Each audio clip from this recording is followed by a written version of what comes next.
Mesdames, Messieurs, bonsoir à tous. Je suis ravie et très honorée, très fière d'être là avec vous ce soir pour vous accompagner à l'occasion de votre printemps 2025 dans ce magnifique palais de la Bourse à Bordeaux. C'est un lieu emblématique et magnifique qui va être un lieu d'inspiration, j'en suis sûre. Alors ce printemps d'Agri-Sud-Ouest Innovation, vous le savez, il s'agit comme chaque année de l'événement phare du pôle de compétitivité dédié à l'agriculture et à l'agroalimentaire dans le Sud-Ouest qui rassemble la communauté des 350 membres du pôle quand même, ainsi que de nombreux autres organismes de l'écosystème. Et cette année particularité, les organisateurs ont décidé d'ouvrir l'événement au grand public. On en est ravis. Cette 19e édition, et oui, c'est déjà la 19e du printemps, se veut donc plus ambitieuse, plus audacieuse, plus pertinente, mais avec toujours un même leitmotiv, impacter et accélérer la transformation des modèles agricoles et alimentaires vers plus de durabilité. Alors ce soir, dans ce lieu d'exception, eh bien, on est heureux et fiers de vous accueillir tous, vous, les experts, les décideurs, les acteurs clés du secteur agricole et agroalimentaire, les personnalités politiques, représentants de l'État et de nos régions et nos deux grands témoins qui vont débattre dans un instant autour d'une table ronde sur les grands enjeux économiques et d'innovation dans un contexte, il faut bien le dire, pour le moins tendu. On est ravis également d'accueillir les représentants d'associations nationales et organisations patronales et puis le grand public, je l'ai dit, pour cette soirée d'exception. Je suis Sophie Vonis, je suis journaliste et je vous accompagne ce soir sur cette conférence que je vais ouvrir tout de suite sans plus attendre et je vous demande d'accueillir très chaleureusement, s'il vous plaît, nos deux grands témoins, Madame Dominique Carlac et Monsieur Corentin Leroux. Allez, venez me retrouver tous les deux et prenez place dans un fauteuil, emparez-vous d'un micro. Alors on va discuter pendant une petite heure avec Dominique et Corentin. Et ensuite, on prendra un quart d'heure, 20 minutes d'interaction. Donc, vous pouvez d'ores et déjà envoyer vos questions sur le numéro d'Eric. C'est le numéro d'Eric, je le précise. Donc, le 07 87 66 69 35 qui me transmettra les questions que je transmettrai à nos invités de ce soir. Dominique Carlac, merci d'être là. Vous venez d'arriver, vous sautez du train. Ancienne athlète de haut niveau, ancienne membre de l'équipe de France d'athlétisme.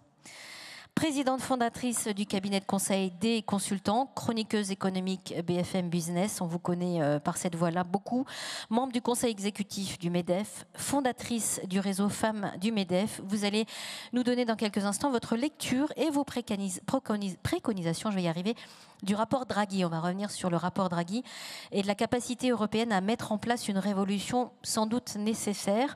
Vous avez en effet accompagné de nombreuses entreprises françaises et européennes dans leurs projets d'innovation. On va donc profiter de votre éclairage sur ces impacts, les impacts de ces projets et sur votre vision des politiques publiques françaises et européennes en matière d'innovation et de soutien aux entreprises dans un contexte, on va dire, actuel pour le moins tendu. Corentin Leroux, bonsoir et merci d'être là. Vous êtes fondateur et dirigeant de la société Aspexit et contributeur du récent rapport du Shift Project. On va revenir sur ce qu'est le Shift Project pour ceux qui ne connaissent pas, pour une agriculture bas carbone, résiliente et prospère. Vous allez, vous, nous présenter une déclinaison possible dans le secteur agricole. On va revenir évidemment sur la réflexion de ce Shift Project et la méthodologie employée. Et vous allez illustrer avec quelques préconisations du rapport principal avant d'entrer dans la partie du rapport dont vous avez été le rédacteur. Quelle technologie pour une agriculture bas carbone, résiliente et prospère. Voilà, 2 fois 30 minutes de discussion avec l'un et l'autre. Et puis ensuite, on prendra vos questions. J'aimerais démarrer cette discussion Ladies First avec Dominique Carlac et revenir sur ce rapport Mario Draghi, The Future of European Competitiveness, qui est sorti en 2024, en septembre 2024.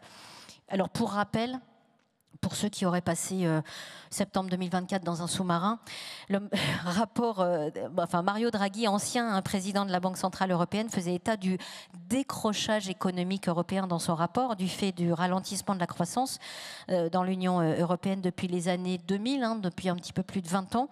Il soulignait qu'en 2021, les entreprises européennes avaient investi 270 milliards d'euros de moins que les entreprises américaines en recherche et en innovation. Et dans ce rapport, il mettait en exergue le vieillissement de la population et donc une croissance du PIB plus supportée par l'augmentation de la force de travail. Alors Draghi, si vous vous en souvenez, pointait la structure industrielle statique de l'Union due à la faiblesse de l'investissement et au faible dynamisme industriel. Il pointait également un manque d'universités d'excellence, pénurie de compétences, fuite de cerveaux importante vers l'étranger, etc., etc. Dans ce rapport, 170 propositions que je ne vais pas vous lister évidemment, mais parmi elles, la mise en place d'une union de recherche de l'innovation, la conception d'un prochain programme cadre pour la recherche et le développement technologique plus efficace et la promotion de l'excellence académique et d'institutions de recherche de premier plan. Moi, j'aimerais, Dominique, en quelques mots, vous demander votre lecture, à vous, de ce rapport, de ces propositions. Comment est-ce que vous analysez tout ça, finalement ? Bon, bonsoir à toutes et à tous. Merci pour l'invitation et merci pour votre fidélité aussi à Gris Sud-Ouest. En fait, les constats de Mario Draghi, il faut les remettre en perspective par rapport à ce que nous, on connaît, terrain, pôle de compétitivité, adhérent de pôle de compétitivité, qu'on soit une entreprise, qu'on soit une PME, qu'on soit un labo ou une école. Il faut remettre ça en perspective avec les politiques publiques d'accompagnement de l'innovation et de la recherche en vue de la compétitivité ou de l'attractivité d'un territoire ou d'une économie. Or, qu'est-ce qu'on constate quand on réfléchit un peu à ces politiques publiques et à ce qu'a fait Mario, et au constat de Mario Draghi, c'est que la politique industrielle dans le monde, la politique publique industrielle dans le monde, elle est très dynamique. Et aujourd'hui, l'Europe, et on est en plein dedans là, fait face en quelque sorte à deux capitalismes d'État, que sont le capitalisme d'État américain, qui est un capitalisme d'État déguisé, mais qui est un vrai capitalisme d'État, et puis le capitalisme d'État qui, lui, n'est pas déguisé, chinois.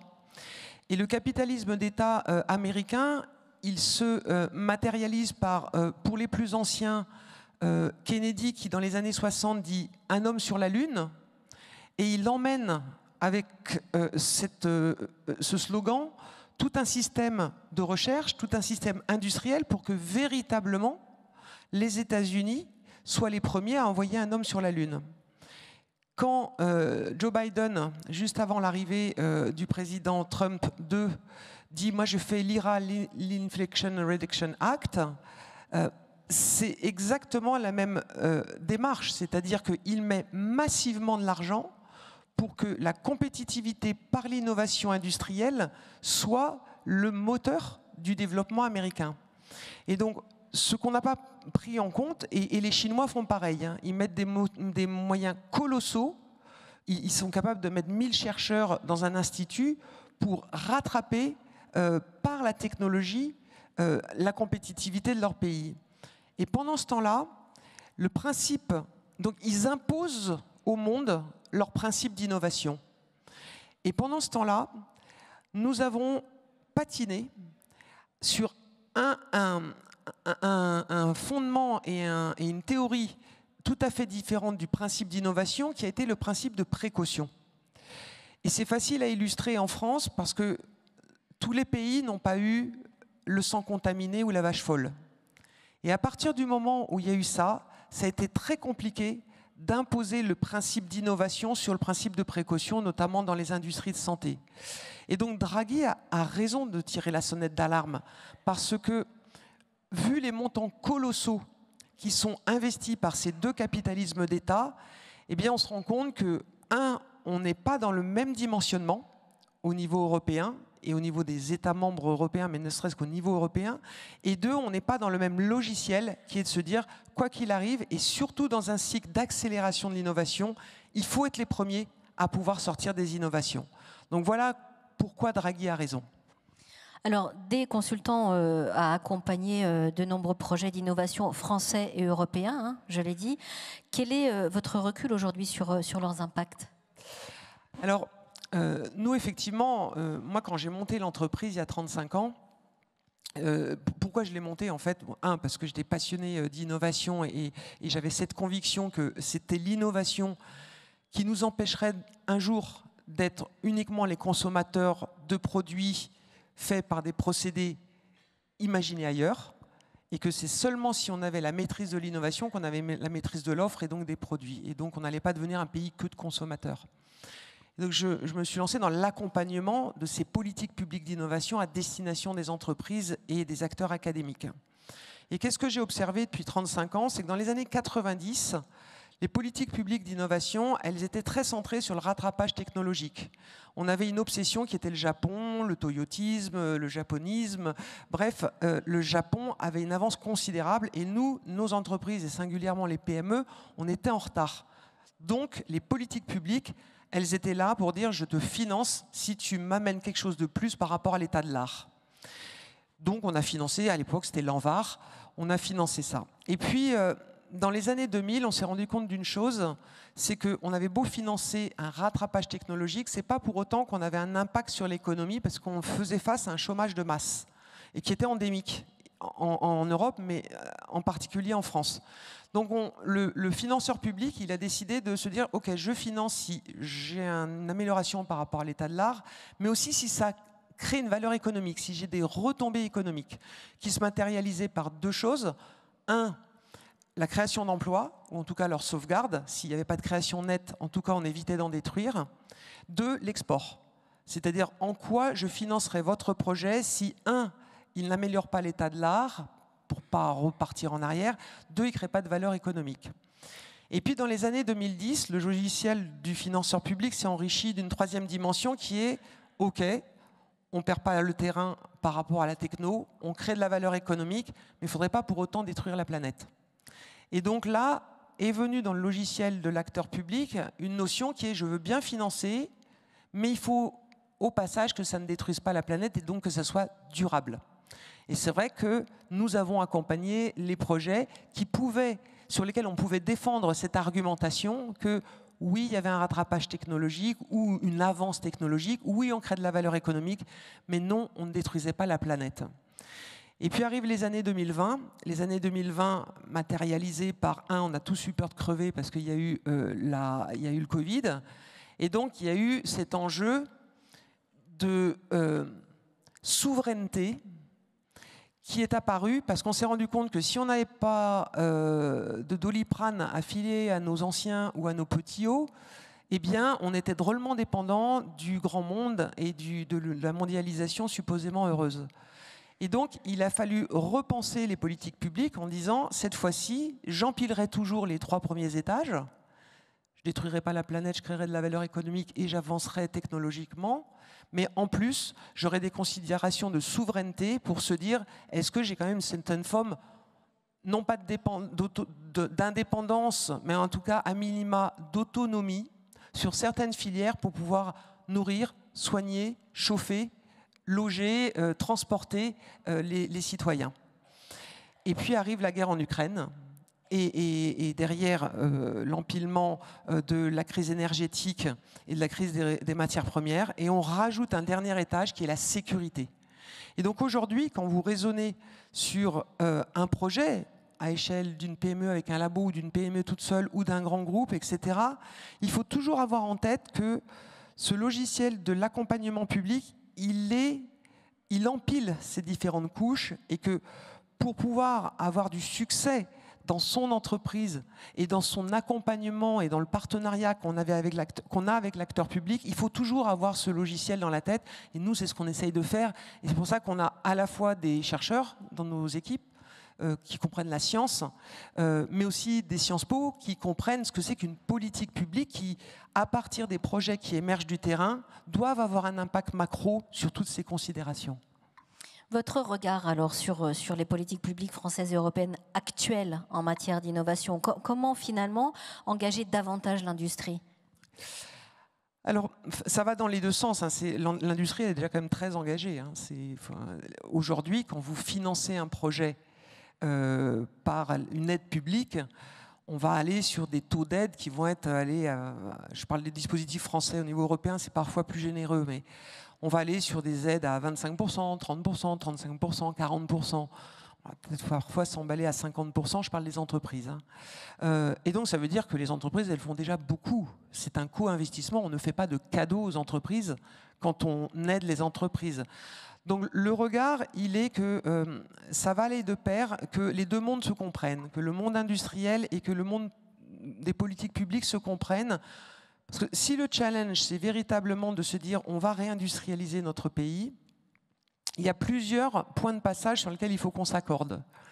Le premier, c'est que, c'est ma conviction, point de réindustrialisation sans ingénierie forte. C'est-à-dire qu'on ne peut pas se dire qu'on va réindustrialiser notre pays et avoir une certaine forme d'autonomie si on ne soutient pas en même temps que les industriels leurs ingénieries. Et pourquoi ? Parce que, encore une fois, les Indiens, les Chinois, ils peuvent très bien développer de l'ingénierie et à Bangalore, ils n'ont pas des ingénieurs moins bons que les nôtres. Donc, on ne va pas offshoriser ces capacités d'ingénierie. Donc, il faut absolument soutenir l'ingénierie. Il faut absolument, et je vais donner ça dans un niveau très ras des pâquerettes, soutenir financièrement et que les dépenses d'ingénierie soient éligibles au financement public, sans quoi on pourra toujours trouver moins cher et toujours trouver très compétent ailleurs. Donc il faut absolument qu'on soutienne nos ingénieries et dans la période actuelle où on nous parle de défense, où on nous parle de maîtriser les procédés, c'est une évidence. La deuxième chose, c'est qu'on fasse confiance justement aux entreprises.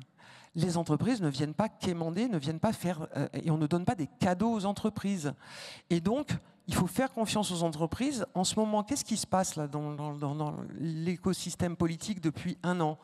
Entre la dissolution, et c'est pas une parole politique que je donne, entre la dissolution à l'été dernier et la guerre commerciale que Trump a déclenchée, les entreprises n'y voient plus clair. Donc, le réflexe, c'est face à l'incertitude et face à l'instabilité, elles suspendent leurs investissements. Elles ne partent pas à l'aventure. Et donc, qu'est-ce qu'on a vu ? Pendant 6 mois, au deuxième semestre 2024, en France, que ce soit des entreprises françaises ou que ce soit des entreprises étrangères implantées en France, elles ont réfléchi à 2 fois en se disant « Oula, la France, c'est hyper instable, je ne sais pas si je vais mettre mes investissements là ». Et puis en ce moment, avec la crise mondiale liée aux droits de douane, les entreprises elles se disent tiens, les États-Unis qui étaient assez attractifs par le côté business friendly, le côté IRA, elles ne veulent plus trop y aller en fait, parce qu'elles ont peur de cette instabilité politique. Donc il faut redonner confiance aux entreprises pour que ça marche. Parce que sinon, elles suspendront 6 mois de plus leurs investissements avec tout le retard qu'on accumulera. Et puis, la troisième chose, c'est de rappeler le cercle vertueux, j'appelle souvent ça la triple hélice, le cercle vertueux de la triple hélice qu'avaient théorisé des chercheurs en économie à Harvard qui disaient, pour que ça marche, et c'est tout le sens de l'intérêt des pôles d'ailleurs, pour que ça marche, il faut qu'on ait une dynamique entre les organisations gouvernementales ou leurs opérateurs ou l'Union européenne, la recherche publique et les entreprises. Et moi, c'est pour ça que j'ai monté cette entreprise il y a 35 ans, c'était de se dire, je fais tourner cette triple hélice pour que ça bosse ensemble, parce que c'est ça qui fait qu'on accélère, parce qu'aucune entreprise peut avoir, à moins qu'elle soit extrêmement grosse, peut avoir la prétention justement d'accélérer dans les phases d'innovation accélérée. Alors, à l'heure de cette nouvelle donne géopolitique, quand même, quelles sont, selon vous, les priorités de l'Europe, à l'échelle de l'Europe cette fois ? Rester unis. Madame Meloni va partir jeudi, mais bon, là, comme on a une suspension pendant 90 jours de la guerre, ça ne servira à rien, mais pas faire de surenchère sur la course tout seul. Mario Draghi l'a vraiment souligné, on a une planche de salut de la guerre commerciale du moment, c'est de se dire... On a un marché de 450 millions de consommateurs en Europe. Il faut défragmenter ce marché européen.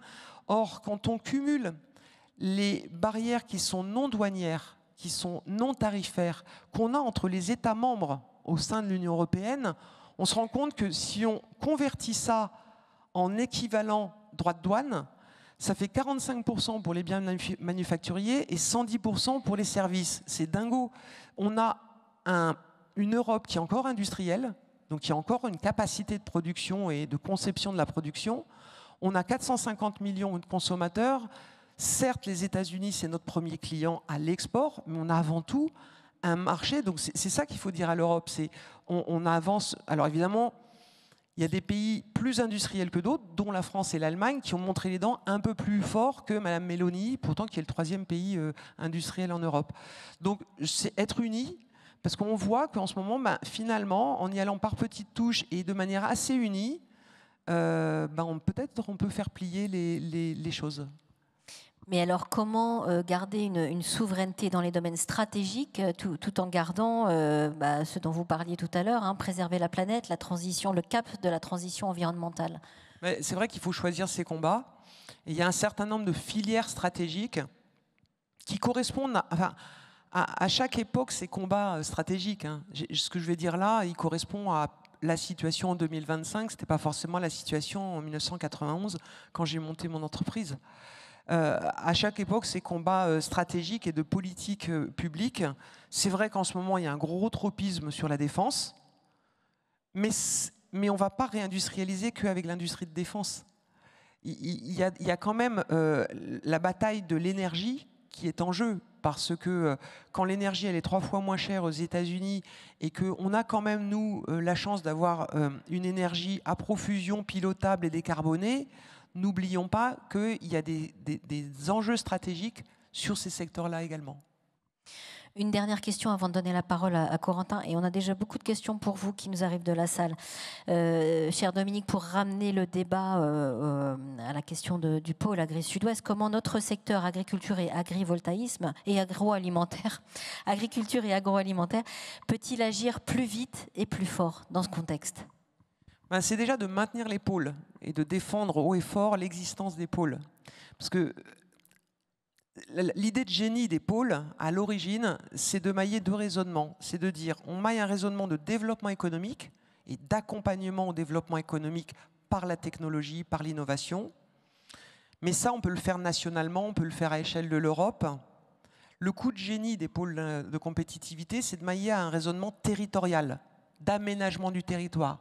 Et ça n'a jamais été aussi vrai en ce moment, avec tout ce que je viens de vous expliquer sur les 30 ans de politique publique, ça n'a jamais été aussi vrai de créer des chaînes de valeur à échelle territoriale, sectorielle et technologique. Et donc c'est ça qu'il faut, c'est là qu'il faut discuter avec les pouvoirs publics français qui sont effectivement à la fois dans une crise de la dette, mais en même temps en train de se poser la question de comment on réindustrialise. Il faut se remettre à échelle des territoires. Et donc là, pour le coup, je dirais le pôle Agri-Sud-Ouest, c'est un très bon exemple parce qu'on ne reconstitue pas des chaînes de valeur de manière évanescente en disant on va faire l'agriculture ou l'agro-agriculture de demain et du futur en général. Non, en fait, on va l'ancrer sur des territoires. Moi, je suis bretonne et quand il y a eu la crise Covid, et donc très proche des milieux à la fois agriculteurs bretons et aussi de la transformation et aussi de la distribution agroalimentaire, on a vu comme par magie qu'on n'avait pas peur. On n'avait pas peur de claquer parce que du champ à l'assiette, on savait faire. On savait faire à échelle territoriale. Donc on allait continuer, on n'était pas dépendant. Et donc c'est ça un petit peu le message un peu politique, c'est de se dire ne nous trompons pas de combat. Je sais que les pôles sont secoués en ce moment, comme bien d'autres organismes qui accompagnent en fait l'émergence de projets, qui accompagnent le fait que ces projets existent et soient mis en œuvre. C'est pas le moment de lâcher là-dessus. Parce qu'on a besoin d'être à échelle, non pas de choses qui sont hors sol à Bruxelles. Je ne dis pas que c'est hors sol Bruxelles, mais c'est pas terrain, quoi. Et on a besoin de ces structures-là. Merci beaucoup Dominique, on revient à vous dans quelques minutes. Et on peut vous applaudir, effectivement. Merci beaucoup. Corentin Leroux, je l'ai dit, fondateur, dirigeant de la société Aspexit, ancien adhérent du pôle d'ailleurs. Vous travaillez sur l'innovation techno et numérique en agriculture, donc contributeur du rapport du Shift Project paru en 2024.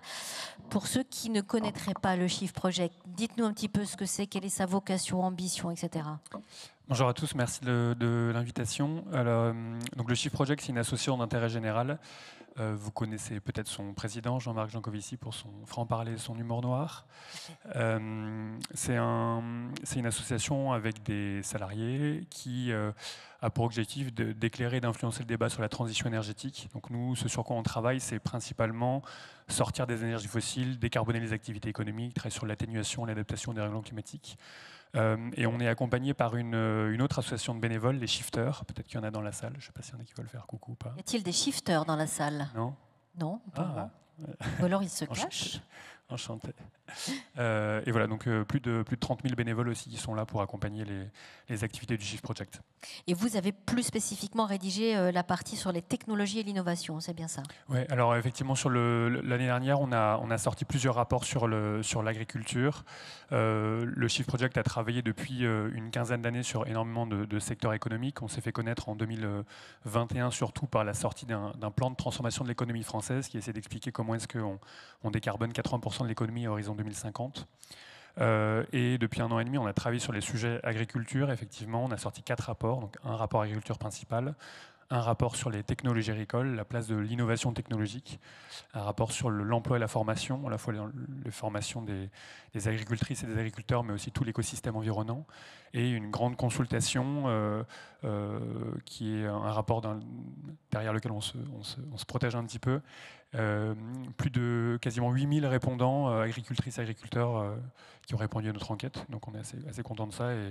Et beaucoup d'organisations professionnelles qui ont participé à la diffusion assez large. Oui, toute la France, effectivement. Ouais. Bah justement, qu'est-ce qu'on entend par technologie agricole? Comment est-ce qu'on les évalue? Je vais y arriver. Ouais. Alors, juste peut-être pour préciser au début, nous, on a travaillé sur le rapport que j'ai piloté sur l'innovation technologique. Juste, on est totalement conscient qu'il y a plein de formes d'innovation en agriculture. Hein. Il y a des formes d'innovation agronomique, organisationnelle, économique, politique, sociale. Nous, on s'est concentré sur les innovations technologiques. Et en fait, on est même conscient que parfois, c'est le couplage de ces innovations les unes avec les autres sous la forme d'un système d'innovation qui va faire en sorte qu'on va même peut-être avancer un petit peu plus loin. Les technologies agricoles, pour nous, c'est quelque chose d'assez large. Enfin, la technologie, elle a toujours été intriquée, maillée dans les pratiques agricoles, donc c'est un peu difficile de parler d'agriculture sans parler de technologie, et même technologie sans parler d'agriculture. Les technologies, pour nous, alors nous, on la définit dans le rapport comme un ensemble de techniques plus modernes, plus ou moins complexes, en interaction avec d'autres technologies, puisque à partir du moment où vous utilisez des systèmes technologiques, souvent, ils sont dépendants d'autres systèmes technologiques.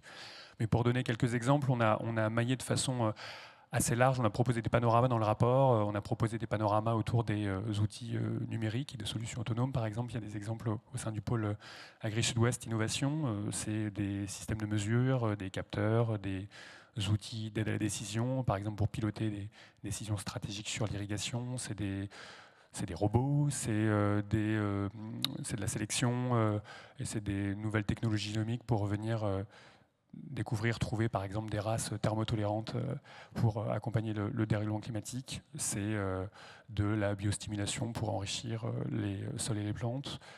C'est un panorama assez large dont on s'est concentré principalement sur les technologies pour la partie atténuation et adaptation. Et j'insiste sur le fait qu'on parle bien des technologies agricoles, parce qu'en fait, les technologies, elles sont extrêmement diversifiées, variées. Et quand on parle de la technologie agricole, en fait, on masque cette diversité technologique-là. Et c'est une diversité qui est à la fois en termes d'intensité technologique et énergétique, puisque parfois, sur un même service, en fait, on va avoir des technologies extrêmement différentes les unes des autres.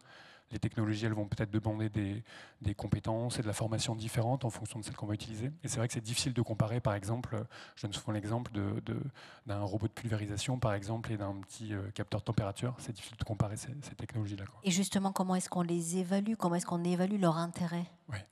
Alors, effectivement, ce qu'on a proposé dans le rapport, c'est une méthode pour essayer d'évaluer la capacité des technologies à accompagner la transition. Alors du coup, bon, c'est pas the méthode, hein, il y a plein de propositions qui sont possibles. L'idée, c'était juste de dire, en fait, on a fait cette proposition-là parce qu'on a l'impression qu'il n'y a pas vraiment de méthode pour évaluer un peu ex ante, en amont, un peu les technologies avant de les développer. Parmi les choses qu'on essaye de dire dans cette méthode, c'est qu'il faut absolument analyser les technologies au cas par cas, avec des cas d'études qui sont très clairs. Ne pas dire on va généraliser l'utilisation de ces technologies-là sans les clarifier. Donc c'est un usage au cas par cas. Et quand on regarde les technologies, l'idée c'est d'aller étudier les impacts directs, indirects et systémiques de ces technologies. Alors si je m'explique un petit peu, par exemple, si je prends, alors peut-être qu'il y en a qui connaîtront ça, tout ce qui est les technologies d'optimisation des apports d'azote en agriculture, c'est un usage assez historique dans le cadre de l'outillage numérique en agriculture, où vous allez utiliser des technologies satellitaires pour aller acquérir de l'information sur de la biomasse, transformer ça en carte de préconisation azotée et puis aller jusque sur le champ avec de l'agroéquipement pour moduler les les apports d'azote sur les parcelles. Quand vous regardez ça, l'impact, on va dire, direct de ces technologies-là, c'est l'empreinte environnementale de ces technologies. Il va falloir un certain nombre de capteurs, de calculateurs, d'agroéquipements, de puces pour faire fonctionner tout ce système technologique-là. Donc il y a des dépendances technologiques, donc il y a des impacts directs et une empreinte qu'il faut mesurer. Il y a des impacts indirects, parce que cette technologie, potentiellement, elle est intéressante pour venir, par exemple, optimiser les apports d'intrants, et donc, du coup, potentiellement, diminuer la quantité d'azote qu'on va apporter, augmenter l'efficacité de l'apport d'azote, l'efficience d'utilisation d'azote par les plantes. Donc ça, c'est des impacts indirects qui sont intéressants, des impacts d'optimisation. Et puis après, plus largement, en fait, on a des impacts systémiques aussi. Donc, par systémique, l'idée, c'est d'aller élargir un petit peu le spectre et de se demander finalement, quand j'implante ces technologies, qu'est-ce qui se passe derrière. Par exemple, le fait d'utiliser ces technologies numériques-là, potentiellement, ça va empêcher ou limiter le développement de pratiques agricoles alternatives. Potentiellement, j'aurais pu développer des systèmes agricoles bas intrants, j'aurais pu mettre en place des légumineuses dans mes rotations, j'aurais pu introduire plus de couverts végétaux. Et donc potentiellement, j'aurais eu moins besoin de ces technologies numériques-là. Donc la question, c'est de dire, est-ce que le fait de mettre en place ces technologies, ça m'a empêché ou pas de développer ces systèmes alternatifs? Donc ça, c'est un exemple, par exemple, d'impact systémique, mais on pourrait en creuser plein, de premier ordre, deuxième ordre, etc., et aller assez loin là-dessus. Donc nous, vraiment, ce qu'on dit à chaque fois, évaluer les technologies, c'est compliqué, c'est pas évident. Il faut potentiellement même le faire en embarquant on va dire un collège d'acteurs assez variés, avec à la fois des agricultrices, des agriculteurs de terrain, des développeurs d'outils, des citoyens aussi, des décideurs, et évaluer au cas par cas du coup ces impacts directs, indirects et systémiques. Ça, c'est un message important qu'on voulait faire passer. On a compris la méthode, mais quelle était peut-être la vocation de ces rapports et peut-être ses limites aussi? Alors, la vocation de ce rapport, quand on est arrivé là-dessus, on ne voulait pas sortir qu'un seul rapport agriculture. On s'est dit, bon, ça va être intéressant potentiellement de travailler sur la technologie. On avait des attentes là-dessus. D'ailleurs, c'était assez intéressant. Quand on a sorti ce rapport, effectivement, on s'est fait assez critiquer rapidement en disant vous travaillez que sur les technologies. C'était un peu le titre du rapport, donc oui, effectivement. Mais donc, effectivement, l'idée, c'était de dire, nous, on voulait dire des choses sur les technologies. C'est la première fois que le Shift, en fait, le Shift Project sort un rapport dédié sur les technologies en particulier. C'est vrai que d'habitude, les technologies, elles infusent un petit peu tous les rapports indirectement. Quand on a sorti les rapports sur la mobilité, sur le logement, vous avez forcément tout un tas de technologies qui sont embarquées. Mais là, c'est la première fois où on dit, OK, on s'intéresse directement au sujet des technologies agricoles et on en parle. Donc c'était intéressant et j'espère qu'on arrivera à ouvrir même plus largement le débat dans les années à venir. Bien sûr. Est-ce qu'on peut entrer peut-être un petit peu plus dans le détail du rapport dont vous avez été le rédacteur, sur la partie techno et innovation plus spécifiquement?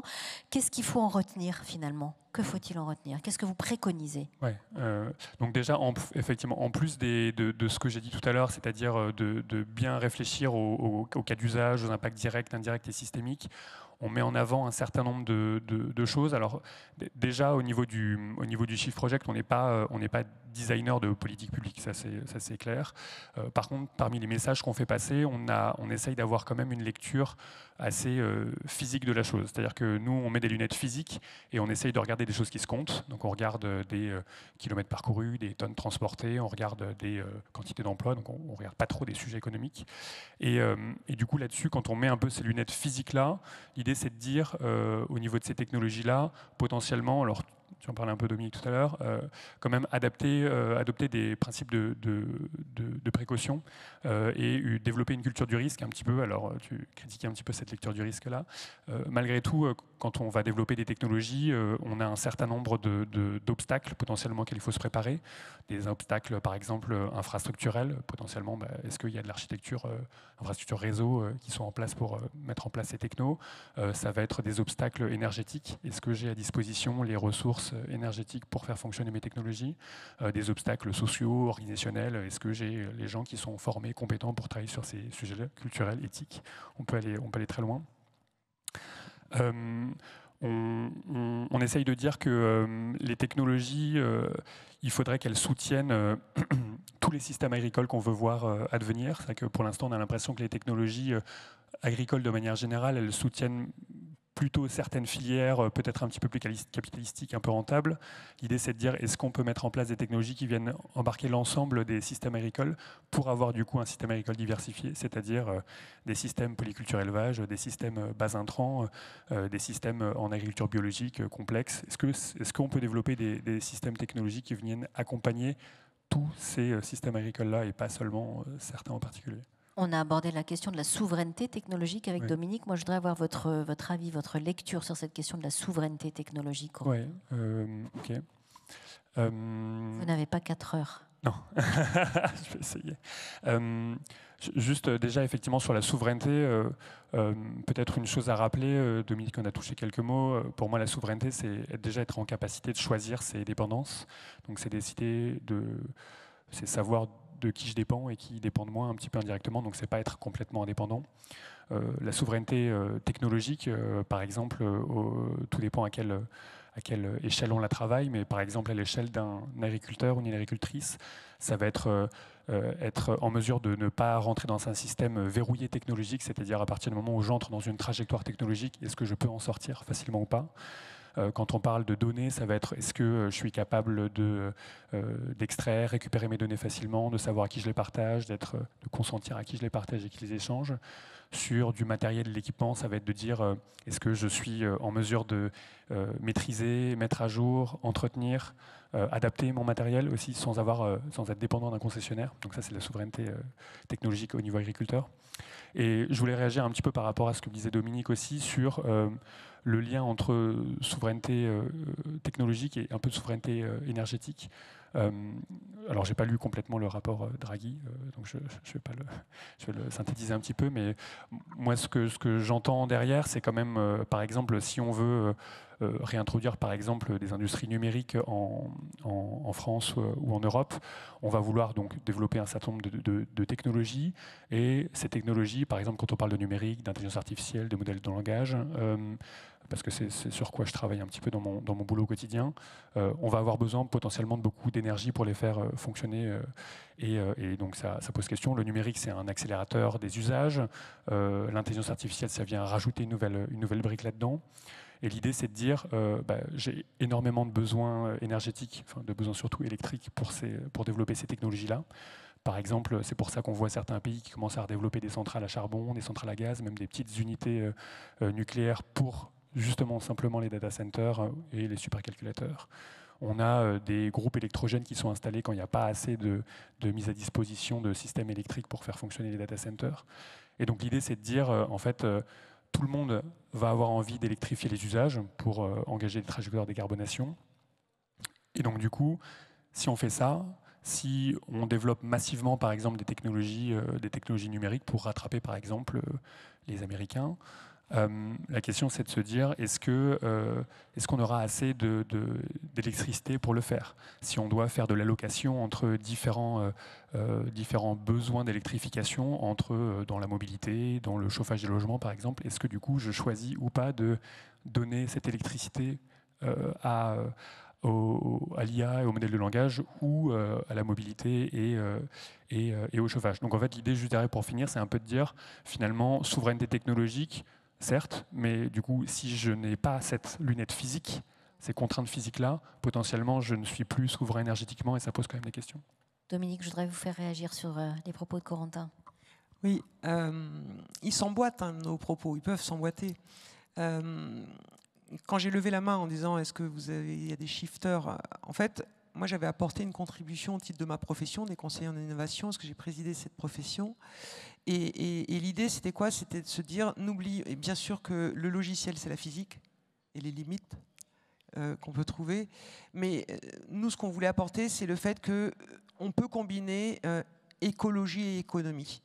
Et c'est ça qu'on ne voulait pas oublier dans toutes ces réflexions. Donc on n'oublie pas la physique, mais on n'oublie pas l'économique non plus. Et effectivement, le principe de précaution, là, c'est compliqué, quoi. C'est comment on le prend. Le problème, c'est que ce que l'on voit en ce moment, là, dans la géopolitique, c'est qu'on se rend compte que nous sommes un géant réglementaire en Europe et nous sommes un nain budgétaire. Et c'est ça qu'on essaye d'inverser. Et sur le système énergétique, ça, c'est vraiment la bonne question et la vraie question. On n'a pas les réponses pour l'instant, ni les uns ni les autres.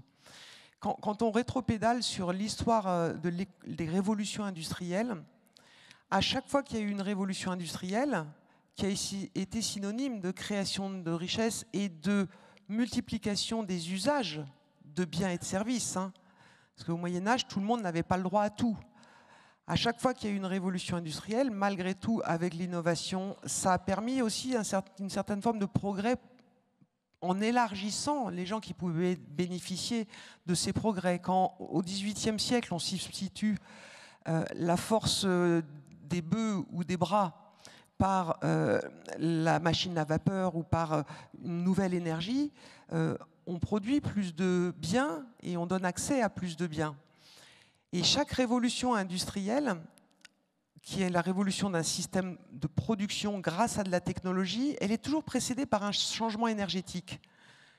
D'abord, la machine à vapeur, après le charbon, qui nous permet d'aller vers une production de masse, le pétrole, où on voit Ford et Taylor arriver, et tout le monde pourra avoir une bagnole du moment qu'elle s'appelle Ford T et qu'elle sera noire, mais n'empêche que cette production de masse, qui est liée à une énergie de masse, nous permet quand même de diffuser de plus en plus vers de plus en plus de consommateurs. Et quand l'énergie nucléaire arrive, en plus on peut la piloter, et c'est plus une Ford noire que tu veux, c'est une Toyota qui a une porte rose, une porte verte, etc. On arrive à faire de l'automatisation et piloter la production grâce à une énergie pilotable. Aujourd'hui, c'est la vraie question. Parce que la 4e révolution industrielle, qui est basée sur la data, et où c'est la queue qui remue le chien, c'est-à-dire que c'est le consommateur ou le consommateur qui, parce qu'il a nourri de ces datas ce qu'il voulait comme système d'alimentation, de santé, de chauffage, etc., on a besoin de plus en plus de ces datas pour savoir ce qu'on veut. On remonte, du coup, on réorganise le système de production. La vraie question qui se pose, c'est sur quelle base de système énergétique? C'est quoi le mix énergétique pour nourrir la bête? Parce que sinon, si on ne se pose pas cette question, qui pourra bénéficier de ce nouveau système économique basé sur la data? Qui? Et c'est une vraie question. Moi, je n'ai pas la réponse aujourd'hui, mais quand on discute avec à la fois des économistes et justement des physiciens, est-ce qu'on a la réponse? Corentin. Alors, je ne suis pas physicien, je suis agronome, mais c'est gentil. Scientifique. Scientifique. Juste là-dessus, juste pour revenir sur le rapport déjà qu'on a rédigé, c'est pas du tout un rapport anti-techno, anti-innovation. Hein. J'insiste sur le fait que du coup, nous, on essaye de remettre carte sur table sur un certain nombre de sujets. Juste par rapport à ce que j'entends là, je suis d'accord que quand on regarde l'évolution de nos systèmes énergétiques, en fait, on a rajouté des nouvelles sources d'énergie à notre système, mais en fait, ces sources d'énergie, elles se sont à chaque fois empilées. En fait, elles se sont toujours rajoutées aux énergies précédentes. Et en fait, quand on parle de transition énergétique, en fait, on n'a jamais fait de transition énergétique. En fait, on ne sait pas à quoi ça ressemble, une transition énergétique. Et du coup, en fait, quand tu emploies même le terme nourrir la bête, en fait, justement, c'est de se dire, en fait, quelle bête on veut nourrir? Est-ce que justement, c'est pas le moment de faire un pas de côté un peu sur l'innovation et sur la technologie, de se dire finalement à quoi est-ce que je veux que ça ressemble, quel modèle technologique je veux que la France ou l'Europe défendent? Et la question qu'on peut poser finalement, c'est est-ce que ce sont les choix politiques qui courent après la techno ou l'inverse? Vaste question. Moi, j'aurais tendance à dire que c'est un peu les deux. Enfin, après, moi, je travaille plutôt sur le domaine du numérique au départ. Bon, sur le rapport technologie, on a essayé de couvrir un spectre assez large. Mais de manière générale, effectivement, sur le numérique, ça va tellement vite qu'en fait, le politique est toujours en retard. Et donc, du coup, en fait, c'est vrai que c'est un peu... on essaye de mettre des barrières, des limites, des contraintes, des règlements, parce qu'en fait, on ne sait pas où on va. Donc forcément, on est toujours en train de d'essayer de limiter le développement. Je rebondis, quand vous dites on ne sait pas où on va, ça veut dire quoi? Qu'il n'y a pas vraiment de cap, il n'y a pas vraiment d'ambition, on ne sait pas où l'agriculture va aller dans 20 ou 30 ans? Alors ça, effectivement, on ne sait pas. Enfin, on ne sait pas. Et en fait, nous, ce qu'on attend effectivement nous, encore une fois, on n'est pas designer de politique publique, mais ce qu'on attend effectivement d'un politique, c'est de nous dire à 20, 30 ans, à quoi ressemble la ferme France, qu'est-ce qu'on produit. Et tu parlais, Dominique, tout à l'heure il faut donner de la visibilité aux entreprises. Enfin, une ferme, c'est une entreprise agricole. Et donc, du coup, effectivement, il faut leur donner de la visibilité à long terme. Et tu parlais on ne sait pas où on va. Typiquement, par exemple, je reprends le numérique. Il n'y a pas de trajectoire climatique sur le numérique. Il y a une trajectoire volontaire qui s'appelle le SBTI, mais il n'y a pas de trajectoire normative au niveau France, au niveau européen. Donc, du coup, où est-ce qu'on va? On ne sait pas. Dominique. En fait, quand tu poses cette question, je vois tout de suite le dessin animé de Mickey, l'apprenti sorcier, où il a trouvé une formule magique pour que les balais balayent et nettoient à sa place, et puis ça s'emballe. Et donc c'est vrai que ça peut faire peur aujourd'hui, cette accélération des cycles. Donc oui, il faut une régulation de tout ça, il faut voilà. Il faut simplement que ça soit un minimum démocratique, que ça ne soit pas certain ou certaines idéologies qui l'imposent à d'autres.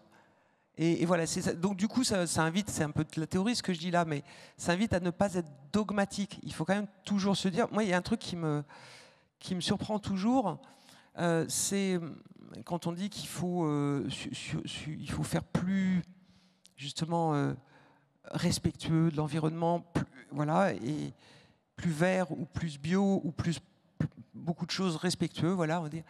Le problème, c'est le consentement à payer du consommateur et sa capacité à s'offrir ça. Et je n'ai pas encore résolu l'équation non plus.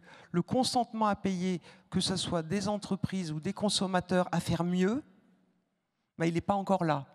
Et le seul truc où on puisse avoir de l'espoir, c'est de se dire, faisons de l'éducation économique à nos enfants. Faisons de l'éducation pour se dire, ça ne sert à rien de consommer si c'est pour détruire quelque chose. Mais c'est tout petit qu'il faut leur enseigner ça. Sinon, on n'inversera pas cette machine qui pourrait s'emballer. Si on revient au titre de notre grande conférence de ce soir, l'innovation en temps de guerre économique, un nouvel ordre du monde est en train de s'esquisser. Alors, de votre point de vue, quelle est la place pour l'innovation, notamment en Europe, ici en France, mais d'un point de vue plus global en Europe? Est-ce que l'innovation a encore toute sa place? Ou plus que jamais? Plus que jamais, on n'a pas le choix en fait. On n'a absolument pas le choix. Encore une fois, je reviens à mon propos de départ, il y a deux mondes qui vont vraiment s'affronter et moi je ne me résous pas à me dire que on va faire de notre continent un pays de consommateurs de choses imaginées, conçues ailleurs et dont les procédés de fabrication seront imaginés et conçus ailleurs. Moi j'avais été très frappé pendant le Covid. Vous vous souvenez, il y avait plein de plans de relance qui avaient été lancés. Il y avait 4 plans et il y en avait un qui s'appelait plan numérique. Et c'était pour que les entreprises en profitent pour faire un coup d'accélérateur dans leur numérisation.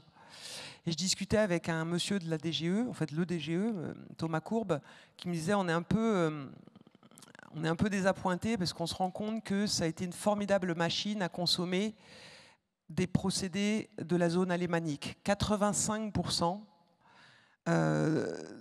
des équipements et des projets que les PME présentaient dans ce cadre programme numérique, c'était basé sur des technologies qui venaient de la zone alémanique. Alors ça va, c'est pas trop loin, c'est l'Europe, voilà. Mais ce que je veux dire par là, c'est qu'il ne faut pas être dépendant. En fait, l'impératif catégorique de l'innovation repose sur l'indépendance. Sur l'agriculture, Corentin, on a une agriculture qui est encore très dépendante des énergies fossiles. Hein. Ouais. Et oui. Quelle est finalement la suite de ce rapport? C'est quoi? C'est fixer un cap, fixer une ambition? Juste pour revenir sur l'innovation, enfin moi je plus sois et encore une fois. nous, ce sur quoi on a travaillé, en tout cas dans ce rapport, c'est la technologie, mais quand on parle de l'innovation, même l'innovation, ça ne veut rien dire, c'est comme la technologie, l'innovation, enfin, il y en a des milliers de formes différentes. Et encore une fois, bien évidemment qu'il faut pousser l'innovation dans le domaine agricole. Et quand on a sorti notre rapport sur la grande consultation des agricultrices et des agriculteurs, en fait, les agriculteurs et les agricultrices, ils savent quoi faire, en fait, ils sont prêts. Ils sont prêts. En fait, il y en a très très peu qui ne sont pas prêts à s'engager sur des pratiques agroécologiques et durables. Alors, on met la définition qu'on veut derrière, hein. Mais en fait, la principale contrainte, le frein qu'eux mettent en avant, c'est des contraintes financières. C'est un verrou financier. Il manque de soutien financier. Il manque de soutien financier. Ouais. La viabilité économique des fermes, elle est questionnée. Mais en tout cas, ce que vous disiez tout à l'heure, Dominique, aussi. Hein. Mais par contre, en tout cas, on a 90%, même plus que de 90% des agricultrices et agriculteurs qui nous disent bien évidemment que je veux m'engager dans ces trajectoire de transition et potentiellement j'ai déjà commencé à le faire.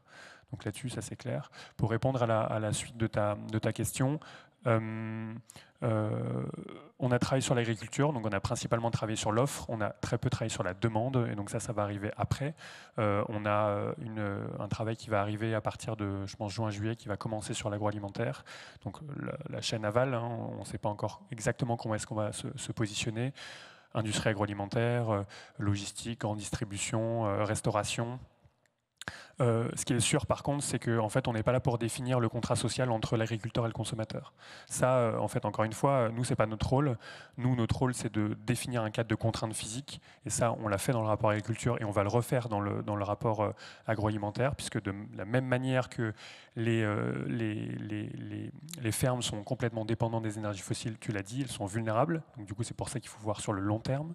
De la même manière, les systèmes agro-industriels, ils sont en fait vulnérables de la même façon. En fait, il y a des aléas climatiques et physiques qui vont les toucher.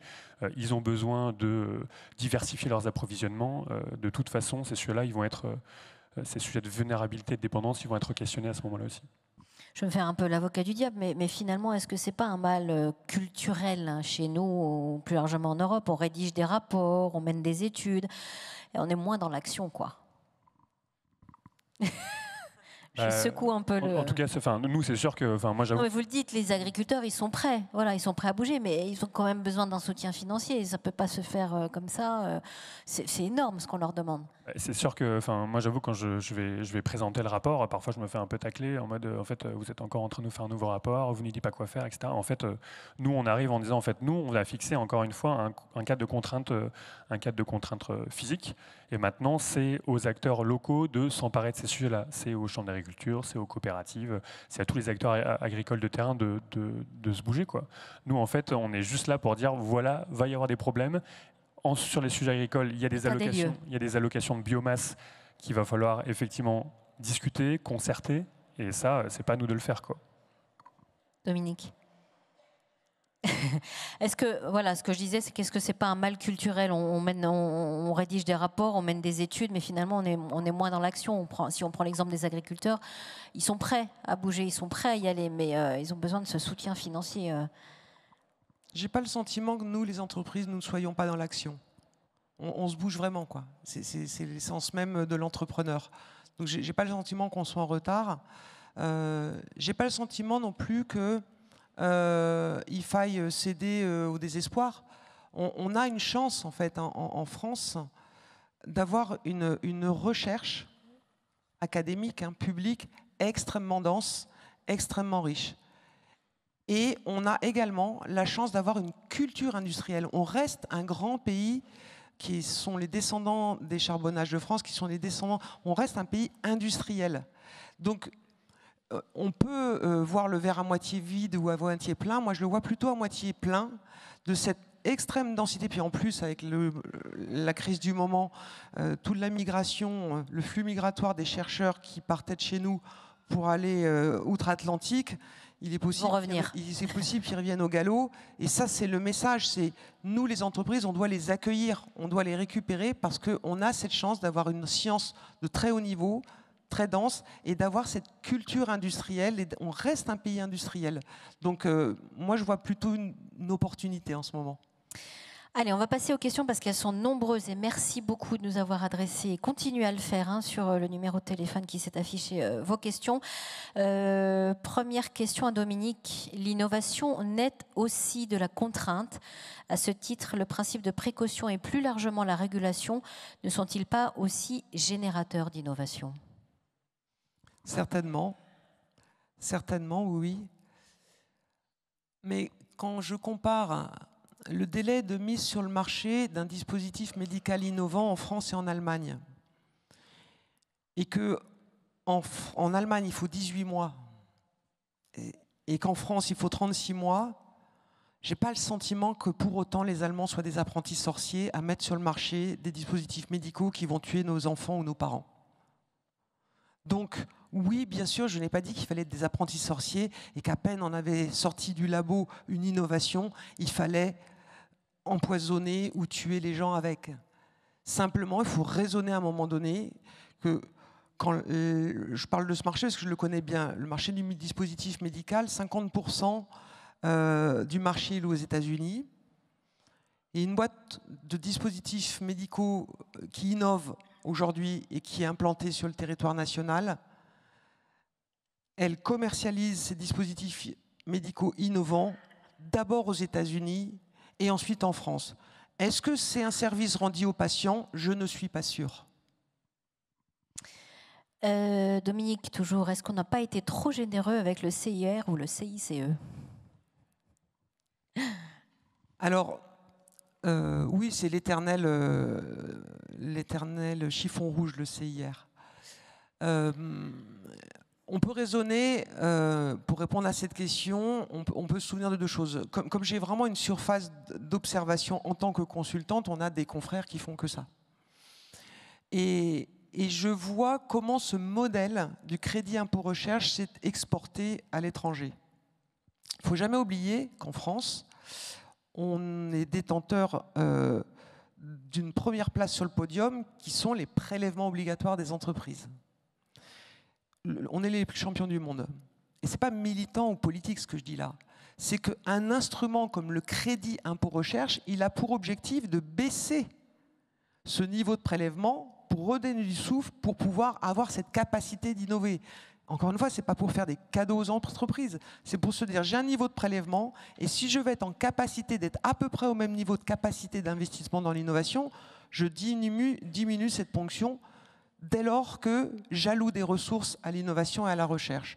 Alors certainement qu'il y a peut-être des abus, certainement, et tout le monde, peut-être qu'il y a des abus dans la fiscalité à bien des égards et pas simplement dans les entreprises, peut-être. Mais en attendant, ça a permis dans certains bassins d'emploi, comme par exemple la vallée de Chevreuse en région parisienne, d'attirer des centres de recherche, de boîtes étrangères qui se sont dit j'ai une recherche académique de très haut niveau, j'ai un marché européen où il y a beaucoup de consommateurs, ben en plus je vais y implanter des unités de recherche plutôt que juste faire de la distribution de produits américains ou chinois.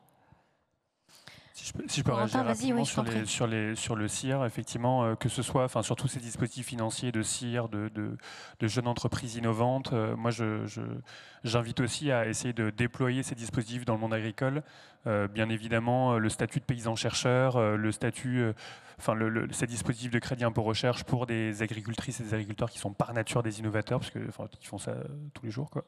En fait, il faut juste le rendre accessible à eux aussi, et je vous promets qu'eux aussi, ils vont en demander beaucoup. Dominique, est-ce qu'il faut revoir l'articulation start-up recherche publique? Les start-up deep tech ne font-elles pas trop de recherche fondamentale à la place de la recherche publique? Ça c'est une très bonne question. Parce qu'à un moment donné, dans ma société, un client nous avait demandé, un client public pour le coup, nous avait dit c'est quoi la recette magique pour faire passer des PME de la taille des PME à la taille ETI, entreprise de taille intermédiaire, les fameuses boîtes qui sont entre 250 et 5000 personnes. On vante toujours les mérites du Mittelstand allemand où il y a beaucoup de ce type d'entreprises. Et on nous avait dit, mais est-ce que vous pouvez étudier qu'est-ce qui fait qu'on devient une ETI? Et en fait, on avait modélisé le truc en disant, en fait, une ETI, elle est devenue ETI parce qu'elle s'est appuyée sur 3 leviers. L'innovation, mais pas l'innovation tout court, l'innovation raisonnée. Et en fait, on se rend compte que si pendant trop d'années, on reste à 30, 40, 50, 60% d'innovation, en fait, on végétera. Il y a un moment donné, il faut basculer dans l'innovation raisonnée, qui est que dans l'entreprise, ça va être capé, et le reste de l'innovation, il se fera avec des partenariats avec la recherche publique. Et les deux autres leviers pour passer à l'ETI, c'est, parce que là j'ai répondu à un bout de la question, c'est la croissance externe et l'internationalisation. Si vous avez de l'innovation raisonnée et que pour ne pas monter au-delà d'un certain taux, vous travaillez avec la recherche publique, que vous faites de l'internationalisation et de la croissance externe, c'est là qu'on voit les ETI arriver. Si je peux réagir aussi, je te pique tes questions, mais tu pourras me piquer les miennes aussi après si tu veux. je suis sur la. Enfin, moi, ce qui me questionne un petit peu en entendant ça, enfin, encore une fois, la deep tech, moi, je la connais plus sous l'angle effectivement du numérique, mais moi, j'ai surtout l'impression en fait qu'il y a des équipes de recherche qui ont juste pas les moyens de travailler en fait à la même échelle que des Google, Meta et autres. Enfin, je veux dire, en fait, ils n'ont juste pas les capacités techniques et infrastructurelles pour faire ça. Par contre, si on revient du coup à la question de tout à l'heure d'innover sous la contrainte, peut-être qu'au contraire, les centres de recherche, eux, peuvent beaucoup plus travailler sur de la deep tech frugale, avec des modèles d'innovation originaux, beaucoup plus peut-être que ces grosses boîtes-là. Et donc moi, j'appelle à ça, en tout cas, là-dessus. Justement, Corentin, une question pour toi. Est-ce que tu as identifié des innovations techno au service de l'agroécologie et non pas seulement au service de l'agriculture de précision ? Ah, ça c'est une bonne question. Tu veux répondre ? J'ai sorti un dossier de blog, puisque du coup je rédige pas mal, donc pour ceux que ça intéresse, sur le site d'Aspexit, vous avez plein de blogs, un dernier sur la cohabitation entre les mondes justement numérique et agroécologie. Et c'est vrai que on va dire les promoteurs de ce qu'on appelle l'agriculture de précision, c'est principalement du coup la modulation des apports d'eau, d'intrants, d'énergie, etc. C'est quand même, on va dire, beaucoup sur, encore une fois, de l'optimisation. Donc c'est une lecture assez simpliste et pragmatique de l'agroécologie. En gros, il y en a qui disent que c'est une sorte d'agroécologie faible. En gros, c'est une première logique simple, j'optimise les apports et c'est bien. Quand on regarde les principes de l'agroécologie, en fait, c'est beaucoup plus large que ça. En fait, si on voulait travailler là-dessus, ce serait de la reconception de systèmes agricoles, même travailler sur la reconception du système alimentaire dans son ensemble. Et effectivement, là-dessus, quand on regarde les technologies, alors je ne sais pas si c'est technologie numérique ou agricole, forcément, je suis un peu biaisé, donc technologie numérique, effectivement, il y a beaucoup moins de choses disponibles. Malgré tout, je vous invite à lire mon dossier de blog si ça vous intéresse. Une question pour les deux. Comment finalement conjuguer développement économique et limites physiques sans sobriété ? Sans sobriété, moi j'y crois pas trop. Enfin, je veux dire, clairement, ça va être compliqué. Encore une fois, nous, la vision qu'on défend au Shift Project sur des notions de double contrainte carbone, sur le fait que d'un côté, on a un dérèglement climatique qui s'amplifie, et de l'autre côté, on a de l'énergie, qui est de plus en plus réduite. On a une déplétion des ressources. Et donc du coup, en fait, si on veut travailler sur ces deux éléments en même temps, en fait, on va avoir besoin nécessairement de sobriété. C'est un peu l'exemple que je donnais tout à l'heure sur les besoins d'électrification. En fait, si on reste au même niveau d'usage, en fait, on va avoir des problèmes. Donc en fait, il va falloir hiérarchiser les usages. Il va aussi clairement falloir plus de sobriété et d'efficacité. Enfin, si on n'active pas tous ces leviers en même temps, ça va être compliqué. Sans sobriété, ça voudrait dire qu'on ne ferait pas notre transition énergétique. Ça voudrait dire qu'on en resterait au mix énergétique et qui serait figé. Or, dans transition, il y a quand même le transition. Donc, si on se donne le temps de faire cette transition, peut-être que le mot sobriété ne s'imposera plus autant parce qu'il serait moins destructeur. Donc, c'est comme si c'était figé, mais c'est pas figé. La recherche, elle avance et elle va dans cette transition. Et une dernière question pour Corentin. Quand on voit que le magasin... Non, il y en a d'autres après. Quand on voit que le magasin préféré des Français, c'est... Selon vous, c'est quoi, tiens, le magasin préféré des Français ? Le magasin, le supermarché, tu veux dire ? Le magasin. Non, un magasin. Un magasin ? Action. Action. Le magasin préféré des Français est Action, qui a opposé des questions d'engagement durable et d'origine locale des produits. Y a-t-il une chance de créer des filières françaises qui rémunèrent les agriculteurs ? Merci pour la question. Non, mais là-dessus, je pense que encore une fois, nous, on n'est pas là pour définir un contrat avec le consommateur, donc forcément, quand on dit qu'il va falloir augmenter le coût de l'alimentation, quand on voit actuellement le prix sur un ticket de caisse qui est destiné vraiment à l'agriculteur, en fait, c'est pas non plus énorme. Quand on voit le budget de l'alimentation des ménages, c'est pas non plus beaucoup. Donc en fait, globalement, sur la totalité du budget des ménages, il y en a quand même très peu qui va à l'agriculteur. Donc clairement, je pense que, encore une fois, je parle en mon nom, pas en nom du Shift, parce qu'on n'a pas encore travaillé sur les sujets agroalimentaires. Mais de manière générale, je pense que l'ensemble des acteurs de la chaîne vont devoir effectivement accompagner la transition agricole. Nous, sur les sujets énergie-climat qu'on regarde, quand on regarde le système agroalimentaire, c'est vrai que globalement, la majorité des émissions, elles sont dues au secteur agri-amont. Donc, en fait, forcément, il va falloir que l'ensemble de ces acteurs-là se bougent. Et donc, sur ces sujets de transition, potentiellement, il y a de la valeur ajoutée à trouver. Alors, il y en a qui parlent de primes carbone, de primes filières, il y a des trucs qu'on peut imaginer. Mais du coup, c'est l'ensemble des acteurs coopératifs et industriels qui vont devoir mettre en place ces systèmes-là pour tirer eux aussi la corde de la transition, quoi. Ne pas laisser en fait le risque de transition tout seul apporté aux agriculteurs et aux agricultrices, c'est pas possible, quoi. Alors j'avais une dernière question, mais que je ne comprends pas dans la formulation, donc j'attends que Eric me la reformule. C'était une question sur les startups et peut-être le manque de finances publiques aux startups, c'est ça, quelque chose dans cet ordre d'idée, mais je ne comprends pas la question. Dominique, est-ce que vous voulez réagir peut-être à ce qu'a dit Corentin en attendant? Non, à la question du financement des startups, même si la question n'est pas formulée. Je vais préciser la question du coup. Le sujet, il a le micro, ouais, Eric, vas-y. Merci, excuse-moi pour la reformulation. J'ai l'impression qu'il y a un écho. Non, pardon. Pas du tout. Pardon, du coup, tout simplement, il y a eu énormément de financement dépensé pour les startups qui, malheureusement, rapidement peuvent disparaître au bout de 3 ans.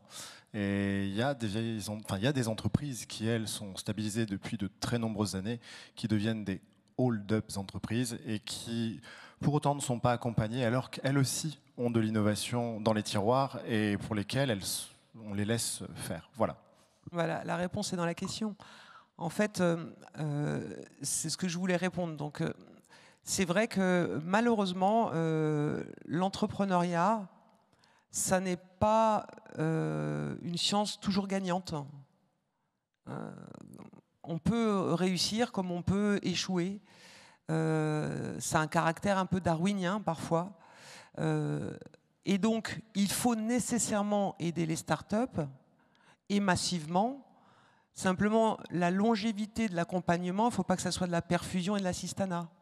C'est qu'à un moment donné, il faut se dire que ce qui est important, qu'on a installé tout le dispositif de politique publique d'accompagnement de l'émergence et du développement des premiers pas d'une entreprise, il faut aussi se dire que le peu d'argent qui nous reste quand on est un acteur public, c'est de dire je l'accompagne pour faire grandir les entreprises et pas sans cesse mettre au pot pour que les start-up. Il faut aussi la partie scaling up, c'est-à-dire les entreprises dans cette tranche, parce que, encore une fois, quand je vous ai fait la rétrospective des politiques publiques d'accompagnement de l'innovation, sinon, on ne cochera jamais la deuxième case, qui est quelle valeur économique ça crée en termes d'emploi, en termes de capacité d'exportation. Merci en tous les cas à tous les deux. Vous restez avec moi sur scène. Je pense qu'on peut les remercier chaleureusement pour la grande richesse et la grande pertinence de leurs propos. Et j'aimerais inviter à présent le président Alain Rousset, président de Nouvelle-Aquitaine, à venir nous retrouver sur scène. Merci de l'accueillir chaleureusement également. Merci, président, d'être là ce soir.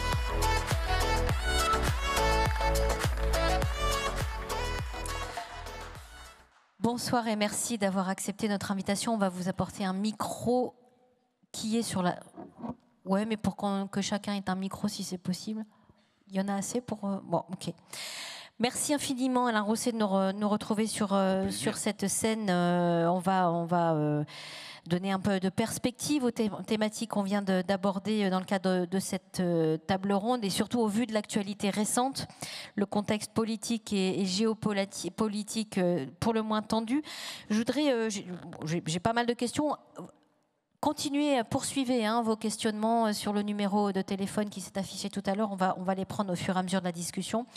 Je voudrais qu'on parle de barrières douanières, Président, et vous demander très simplement et très directement quelles solutions sont envisagées pour protéger les entreprises locales, notamment agricoles et agroalimentaires, vis-à-vis de l'augmentation des droits de douane américains. Alors on sait qu'il y a un rétropédalage du président Trump tout dernièrement. Bon, c'est un petit peu le roller coaster, on va dire, en ce moment.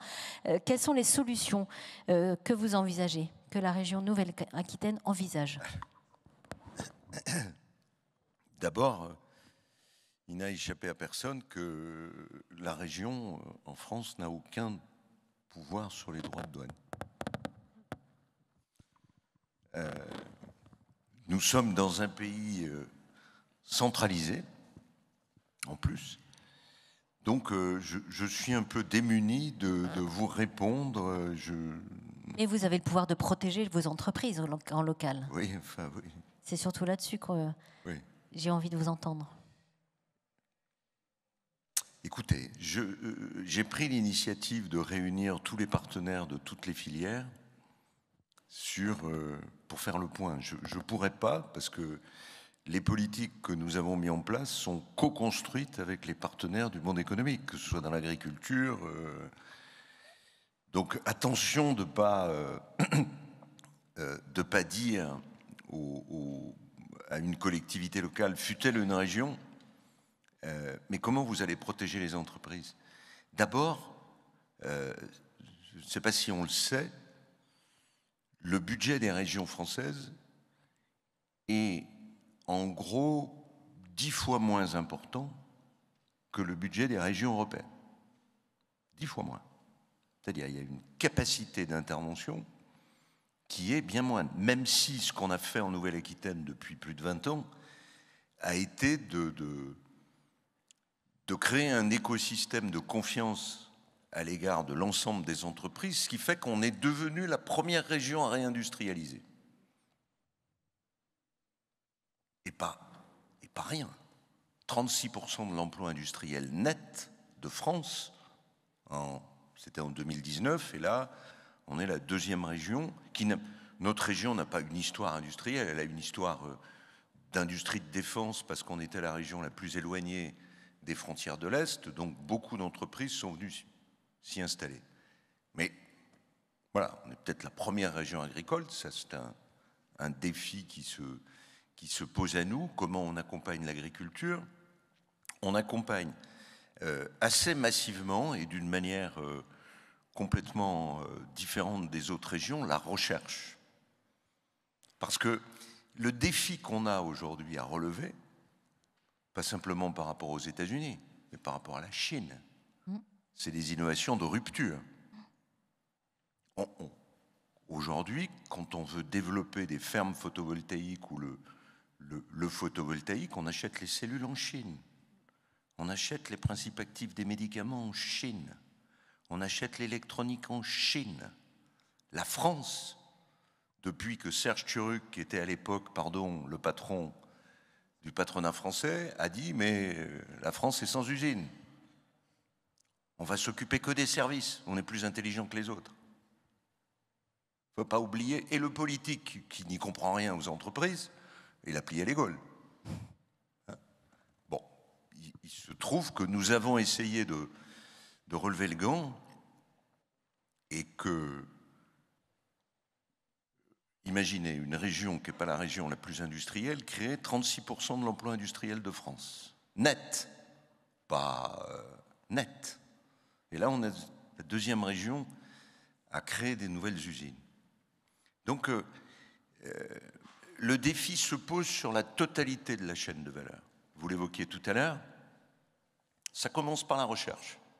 Sauf qu'on a un gouvernement qui a baissé l'année dernière de 980 millions le budget de recherche.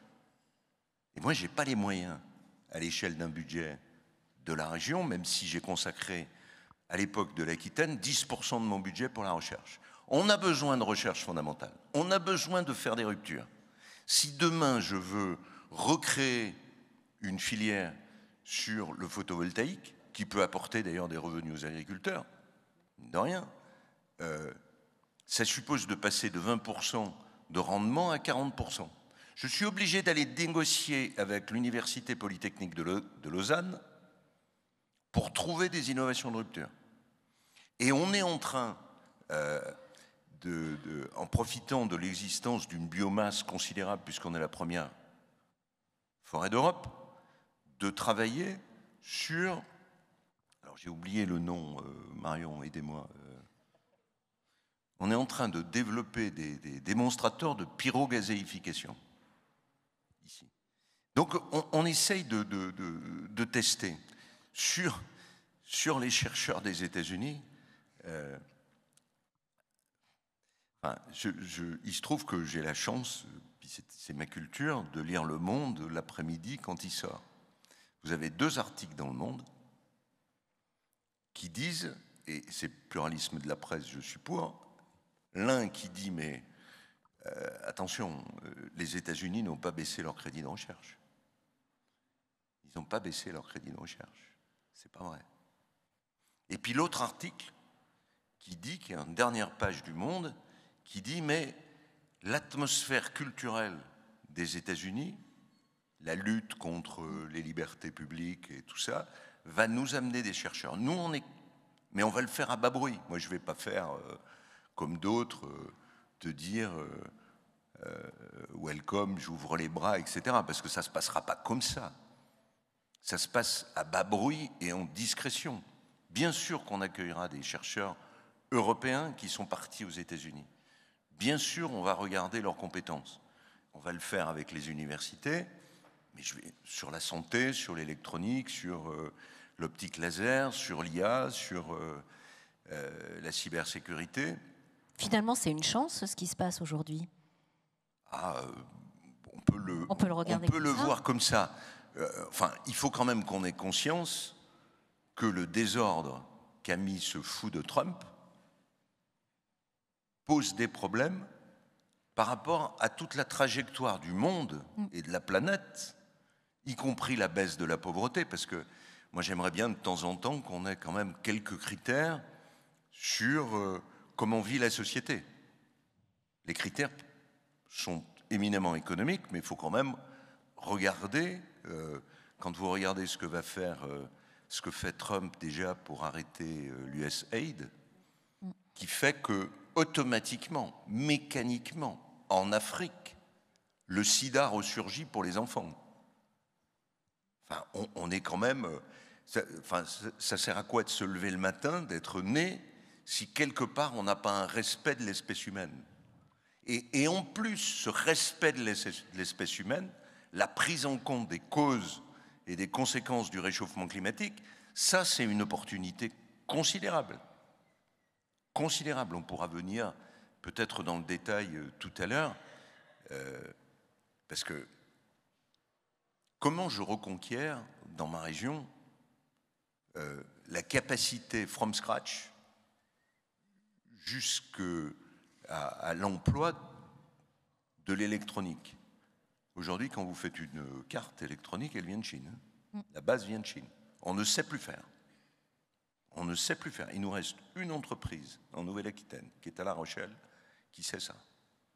Donc comment on est capable d'upgrader, comment on est capable de trouver les innovations de rupture qui nous permettent d'arriver à là. Comment on est capable, sur les principes actifs des médicaments, de les biosourcer, plutôt que de passer par du fossile. Il faut qu'on assume ces transitions. Alors, justement, devant les agissements du président Trump, François Ruffin a été interrogé sur France Inter il y a 2 jours, lors de la matinale, et j'ai relevé ses propos parce que je voulais vous faire réagir. Donc, lui, il voit une chance pour la France et pour l'Europe, et il dit il faut le plan des 100 produits sur lesquels on peut retrouver notre autonomie. Et donc, ces 100 produits, pour lui, c'est en vrac, les aliments, les médicaments, la poudre, les obus en cas de guerre, etc., etc. Qu'est-ce que vous en pensez? Moi, j'ai commencé à le faire à bas bruit depuis 20 ans. Depuis 20 ans. Je m'intéresse à des entreprises qui travaillent sur la résine, qui font des produits pour le nettoyage des maisons ou qui font des produits cosmétiques, pour leur dire, mais Au milieu, il y a les principes actifs des médicaments. On accueille sur le bassin de lac des entreprises qui, à partir des champignons, à partir de la chitine, font des principes actifs des médicaments. Donc oui, le problème des médicaments est un problème essentiel. Ça se pose par rapport aux États-Unis. Parce que qu'est-ce qui se passe? Le Téléthon accompagne en France des chercheurs qui trouvent une molécule pour traiter des maladies rares. Je crois que le Téléthon a mis 13 millions d'euros. Mmh. Où va cette molécule? Elle va aux États-Unis pour passer les AMM, pour s'industrialiser, et elle revient en France à des coûts pharaoniques pour l'assurance maladie. Et les Français ne peuvent pas se soigner avec ça. Mais ça se passe à l'échelle européenne.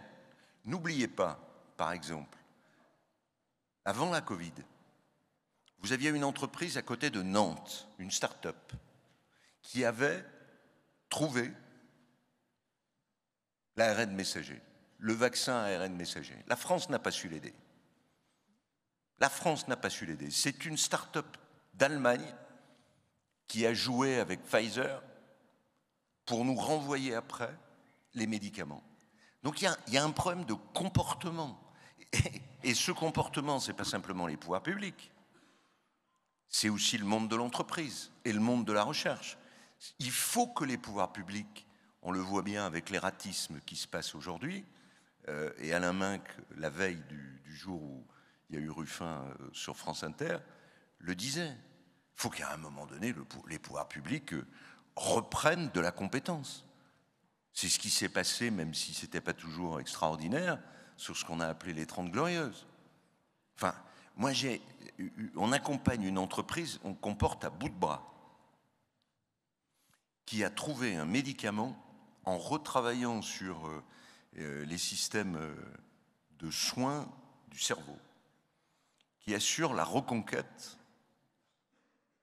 cognitive des trisomiques 21. Vous entendez? Qui assure la reconquête cognitive des trisomiques 21. Eh bien, les deux chargés de mission de la BPI qui étaient au board ont demandé à l'entreprise de vendre ça aux États-Unis. Il a fallu qu'on les sorte à coups de pompe dans le train et que la région prenne leur place. C'est ça la France aujourd'hui. Alors, le président a appelé la semaine dernière les patrons des entreprises françaises à suspendre leurs investissements aux États-Unis. Bon, on sait très bien que... Pour une fois, il a raison. Stellantis, LVMH, etc. ont commencé à ouvrir des usines là-bas. Il a eu raison. Bah, écoutez,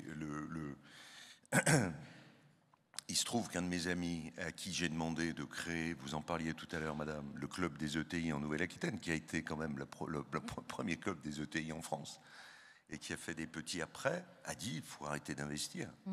Enfin, ne serait-ce que parce qu'il faut attendre le chantage qu'il va nous faire. Enfin, sinon, faut arrêter avec la naïveté, quoi. Et puis, il faut faire un effort de recherche, alors de recherche fondamentale et de recherche appliquée, considérable. Vous parliez du CIR tout à l'heure. CIR, c'est sous le gouvernement de Jospin qu'il a été inventé, je rappelle. Le problème, c'est que ce CIR aujourd'hui est plus une baisse des charges pour les chercheurs et les ingénieurs que l'accompagnement des entreprises qui innovent, qui investissent, parce que vous aidez la Poste. Hein. Alors la Poste innove, je ne dis pas le contraire, mais petit problème, non? Dominique, vous voulez réagir? J'ai l'impression que le président Rousset dit la même chose que ce que j'ai dit tout à l'heure, donc on est alignés. Voilà. Aïe. Non mais on m'accuse déjà d'être le copain des patrons. Si une représentante du MEDEF dit la même chose. Sur la fin des investissements, je suis patronne et je vous le dis parce que je profite de votre présence. Non seulement je suis patronne, mais en plus je suis dorénavant patronne bordelaise parce que depuis hier, ma entreprise est devenue une ETI. Et donc aujourd'hui, nous avons une équipe à Bordeaux aussi. Et bienvenue au club. Voilà, merci. Félicitations. Et les patrons, en ce moment, sur les investissements aux États-Unis, je ne sais pas si c'est par patriotisme ou tout simplement par instinct de survie et de pérennité qu'elles vont suspendre leurs investissements aux États-Unis. Quand on est entrepreneur, on vit avec l'incertitude et avec le risque, mais quand ça tangue trop, on n'aime pas trop non plus, quoi. Donc, et je le redis, il se passe la même chose qui s'est passé suite à la dissolution. On a tous soulevé le stylo à dire on n'investit plus tout de suite parce qu'on ne sait pas comment ça va se passer. La fuite des startups vers les US, c'est fini ça aussi? Alors, la fuite des startups dans les US, on l'a étudiée. En fait, on a beaucoup de bêtises là-dedans parce que, je reprends mon exemple des industries médicales, on nous avait demandé sur une période assez longue d'étudier les deals qui se faisaient quand une start-up se faisait racheter. Elle se faisait racheter par qui? Dans les industries médicales, elles se font racheter pour moitié par des boîtes françaises et pour moitié par des boîtes étrangères. Et bien souvent par des boîtes américaines, mais pas que, elles sont allemandes aussi. Simplement, ce qu'il y a d'embêtant, c'est le volume des deals. C'est-à-dire que les entreprises étrangères rachètent, font les plus gros deals, mettent davantage d'argent, et donc nous, on se retrouve à racheter les petites entreprises. Donc et tout ça pourquoi? Parce qu'on n'a pas encore le système de financement suffisant pour acheter les belles entreprises. Alors je vais être d'accord, décidément.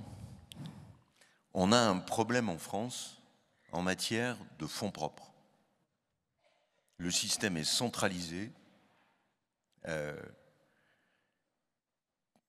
va souvent vers des cas très sûrs, et vous le disiez aussi tout à l'heure, la France n'a pas une culture du risque. Si les pouvoirs publics ne sont pas là, la France n'a pas une culture du risque. Et donc, moi, je pourrais vous citer 10 dossiers sur lesquels la région a pris les risques, sur le médicament dont je vous parlais tout à l'heure, sur l'avion électrique, sur la création d'une filière autour des dirigeables pour porter des charges lourdes. Je pourrais vous citer 10 cas. 10 cas. On a un système qui est centralisé et le temps que l'on passe pour négocier. Alors les grands groupes disent, dans l'aéronautique, aujourd'hui vous avez par exemple un problème sur les chaînes de sous-traitance qui font 70% des avions, hein, et la région a beaucoup d'entreprises de sous-traitance. Les donneurs d'ordre demandent à ces entreprises d'investir, de développer en qualité, de faire leur ramp-up par rapport au ramp-up d'Airbus par exemple, mais c'est le cas de Dassault, de Safran, Thales. Sauf qu'en même temps, ces entreprises, elles sont obligées de rembourser leur PGE. Donc il faut qu'elles choisissent. Si l'État ne dit pas bah, je vous étale tout ça, ou je les transforme en quasi-fonds propres, etc. Et même si j'ai créé des dispositifs de fonds propres, le niveau n'est pas à la hauteur le premier round, on va le faire. Le deuxième round, c'est plus compliqué, et le troisième, encore plus. À un moment donné, quand vous voulez sortir un médicament ou une nouvelle filière aéronautique, c'est plusieurs centaines de millions d'euros. Et ça dépend des Parisiens au milieu du périph'. Vous faites sourire Dominique Carlac. Vous êtes parisienne? Non, je suis bretonne. Les Bretonnes. Désolée. Ah bah alors. Ouh là là. Mais je suis dans l'enclave bretonne de Paris, je suis à Montparnasse, juste au-dessus de la voie 1. En fait, je réagis sur cette culture du risque et tout à l'heure, quand je faisais la rétrospective justement de pourquoi on finançait il y a 30 ans et pourquoi on finance aujourd'hui et pourquoi on finançait il y a 20 ans, il y a quelque chose qui s'est mis dans le logiciel du décideur public national, je ne dis pas donc local ou territorial, qui était de régional. Reprenez pas les discours nationaux là. J'ai pas dit provincial non plus. Donc. C'est de se dire la puissance publique, c'était vrai de Kennedy quand il disait un homme sur la Lune, c'était vrai des Césars quand ils essayaient de faire un système d'aqueduc partout dans l'Empire. C'est à un moment donné de prendre le risque que l'agent économique ne peut pas prendre. Et donc, moi, ce qui m'a vraiment énervé dans ma carrière, c'est quand des acteurs publics et des opérateurs publics ont commencé à demander aux porteurs de projets qui, de toute façon, allaient investir au moins 70% du projet, parce que l'aide publique, ça allait être 30% max. Ils disaient, on veut des business plans à 10 ans. Mais à quelle heure on est dans son rôle d'acteur public qui doit faire en sorte qu'on a des projets plus ambitieux, avec une vision incertaine? À quelle heure on est dans son rôle quand on demande des business plans à 10 ans et qu'un chargé d'affaires d'un opérateur public national vous retoque un dossier pour cette raison? C'est juste absolument ne pas comprendre ce qu'est l'État stratège ou le décideur public stratège. Donc voilà, et ça, il faut se le remettre dans la tête parce que, en attendant, je reparle de ces capitalismes d'État que sont les US et la Chine, eux, ils ne s'embêtent pas avec ce genre de raisonnement. On fait parce qu'il faut faire avant les autres. C'est tout. J'aimerais, Président Rousset, qu'on revienne à des préoccupations du pôle Agri-Sud-Ouest, parce qu'on le sait bien, nos deux régions, Nouvelle-Aquitaine et Occitanie, prônent une agriculture toujours plus durable. Qu'est-ce qu'il en serait au regard de la nécessité de produire plus et de renforcer la compétitivité de ce secteur? Alors, vous avez d'abord un premier problème. On est la première région agricole. La Nouvelle-Aquitaine est la première région agricole assez diverse, l'élevage en Limousin. En Poitou-Charentes, c'est plutôt les céréales, il y a un peu d'élevage. En Aquitaine, c'est très divers, avec des filières extrêmement qualitatives comme le foie gras. Le premier problème, c'est de maintenir la productivité du sol. Aujourd'hui, quand vous regardez les statistiques, nous sommes arrivés, malgré une quantité d'intrants considérable, à avoir un sol qui ne produit pas plus. Nous sommes sortis depuis plusieurs années de cette période. Il se trouve qu'on a la chance d'avoir à l'INRA de Villeneuve-d'Ornon un laboratoire sur l'agronomie. Nous sommes sortis de cette période des années 50 où, à grands coups d'engrais, la productivité augmentait. Sauf qu'aujourd'hui, ce n'est plus le cas. Le sol est devenu un support. Il n'y a plus de vivant dans certains endroits. Ce qui nous pose plusieurs problèmes. Premier problème, l'eau. Aujourd'hui, on ferme les puits de captage.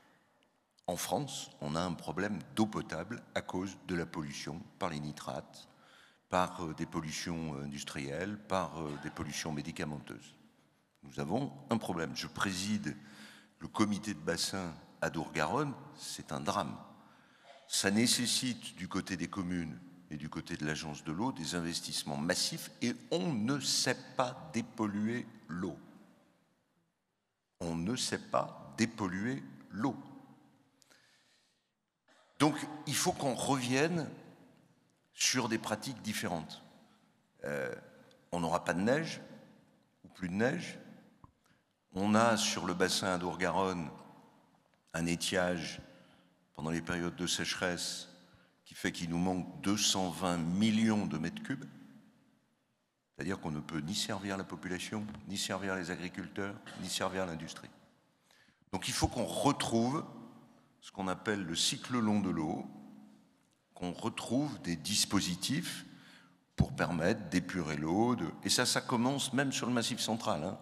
Le chevelu qui descend du Massif central, c'est-à-dire tous les petits ruisseaux, sont pollués pour des raisons de piétinement des bêtes.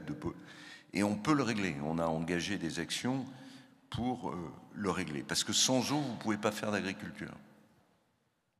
Donc moi, je ne suis pas contre les réserves, je ne suis pas contre, d'autant que les expériences de Vendée par rapport à cette dure bataille qu'il y a eu dans les Deux-Sèvres sur ce qu'on a appelé les bassines, parce que le sol ne pouvait pas retenir l'eau. En Vendée, ça a fait bondir l'eau a fait bondir l'agriculture biologique de 20%. Et on a besoin d'agriculture biologique pour protéger les puits de prélèvement. J'étais la semaine dernière à Barbezieux, en Charente, où la commune et l'intercommunalité a acheté toutes les bordures de ruisseaux, tous les endroits où l'eau percole. Et quand on analyse l'eau, on s'aperçoit que l'eau de 30 ans a 2 fois plus de nitrates que l'eau de 3 ans. Donc, on peut réaliser les choses. Et puis, c'est fabuleux, quoi. Enfin, je veux dire, il faut arrêter de présenter l'environnement, l'écologie, comme étant quelque chose de punitif. Quand vous faites rejaillir des sources, quand vous empêchez des ruisseaux d'être à sec, quand vous trouvez l'abreuvement pour les moutons des bergers des Pyrénées, quand vous pouvez faire des systèmes d'irrigation intelligents, bah c'est gratifiant. Enfin, faut arrêter de présenter, parce qu'on n'arrête pas de le présenter. Les sinusoïdes gouvernementales là, qui sont en train de se passer depuis quelques années sous la pression de l'extrême droite, c'est une catastrophe. Si on ne donne pas un signe de continuité publique aux acteurs qui sont très dispersés, ça ne marchera pas. Le troisième point, c'est qu'il faut continuer, enfin, il faut mieux utiliser la commande publique. Songez, une région comme la mienne produit par an 25 millions de repas. C'est pas rien pour les agriculteurs. Donc on a structuré ça lycée par lycée avec les gestionnaires et on a créé un dispositif qui organise, j'allais dire d'une manière industrielle, mais c'est pas le terme, mais d'une manière collective, la massification de l'apport par les agriculteurs avoisinants ou même un peu plus loin de cette commande publique. On en est aujourd'hui, avec les collèges, avec les EHPAD, avec des écoles, à plus de 60 millions de repas. Et je peux vous dire que sur le plan du revenu agricole, on n'a aucun problème. Par contre, il faut qu'il y ait cette continuité, parce que vous ne pouvez pas avoir des élèves qui arrivent le matin, on ne saura pas vous nourrir. Donc le diable est parfois dans le détail. L'autre problème, c'est celui de l'accompagnement des coopératives, qui sont une puissance économique assez considérable, sur cette transition à l'agroécologie. Alors, toutes les coopératives de la grande région sont sur ce fondement. Comment on est capable de conseiller des agriculteurs sur leurs assolements? Comment on est capable de développer une façon de traiter qui ne soit pas impactante pour le sol, de telle sorte que le sol soit vivant et donc enrichisse la plante. Et donc, ce travail, on l'a commencé, on le fait avec Agri-Sud-Ouest International. On a un travail. Il y a un troisième point sur lequel on travaille aussi, j'avais commencé à le faire moi, il y a plus de 15 ans, pour regrouper toutes les entreprises qui proposent des biosolutions aux agriculteurs. On a, je parle sous votre contrôle, hein, plus d'une centaine de labos et d'entreprises à peu près, quoi. Où on est capable de proposer aux agriculteurs des solutions biosourcées, donc qui ne posent pas de problème sur le sol après. Et aujourd'hui, on reçoit beaucoup d'entreprises qui viennent de Lyon, de Suisse, de Paris, qui sont capables de traiter le mildiou et l'oïdium, qui est un meurtrier pour la vigne et la culture de tomates, avec des microalgues. On est capable, avec des extraits de soja, de traiter les plantes pour qu'elles luttent contre le stress hydrique. Donc, à partir du moment où elles sont en bonne forme, bah, vous n'avez pas besoin de les traiter. Et donc, on développe ça. La difficulté, c'est que l'ANSES ne reconnaît pas ces produits. Donc, on a des difficultés à les diffuser. Et que ces entreprises vont se faire homologuer en Belgique. Je l'ai dit à tous les premiers ministres de France, et enfin, c'est ubuesque, quoi. Enfin, ubuesque. C'est kafkaïen. Corentin ? tu souhaitais réagir. Ouais, c'était gentil de revenir un peu sur le sujet agricole, parce que je me sentais un peu seul sinon, mais bon, les sièges sont confortables, donc c'est pas grave. Non, juste pour réagir là-dessus, effectivement, déjà, bon, sur la question de l'eau, je pense qu'il faut quand même rappeler qu'il y a quand même une grande majorité des cultures qui ne sont pas irriguées, donc en fait, penser la gestion de l'eau, c'est aussi penser, pas seulement en termes d'irrigation, mais en termes de non-irrigation, et je pense qu'il y a énormément de choses à faire en termes d'adaptation au dérèglement climatique là-dessus, donc pas forcément penser aux solutions technologiques liées à l'irrigation, mais aux solutions innovantes aussi de pratiques agricoles. Sur les sols, effectivement, vous l'avez rappelé, il y a clairement un sujet de fertilité où on a affecté la fertilité des sols avec les pratiques qu'on a mis en place, les grosses machines agricoles qu'on a fait passer. On a spécialisé quand même assez fortement les territoires.